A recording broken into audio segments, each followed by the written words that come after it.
रामायण में सीता जी के पिता मिथिला नरेश राजा जनक का नाम बड़े सम्मान से लिया जाता है। लेकिन क्या आप जानते हैं कि राजा जनक सिर्फ एक राजा ही नहीं बल्कि महान योगी और आत्मज्ञानी भी थे। राजा जनक का वास्तविक नाम सीरध्वज जनक था। वे मिथिला राज्य के राजा थे, जिसे विदेह भी कहा जाता है।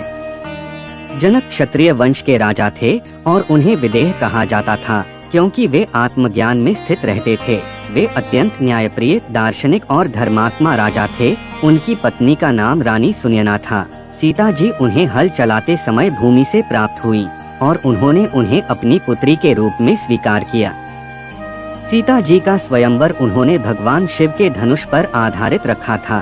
स्वयंवर में श्री राम ने धनुष तोड़ा और सीता जी से विवाह किया। जनक को राजर्षि कहा गया है, यानी राजा होते हुए भी वे ऋषि समान थे। उपनिषदों में उनका वर्णन आत्मज्ञानी के रूप में मिलता है।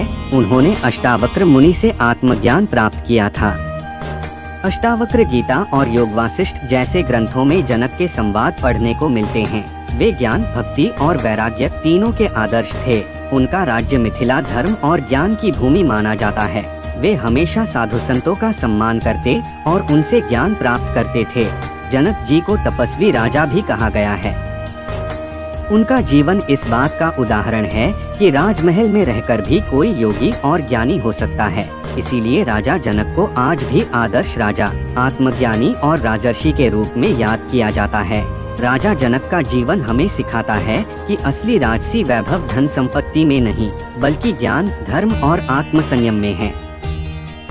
यही कारण है कि मिथिला नरेश जनक को इतिहास में विदेह, तपस्वी और आत्मज्ञानी राजा के रूप में अमर स्थान मिला है।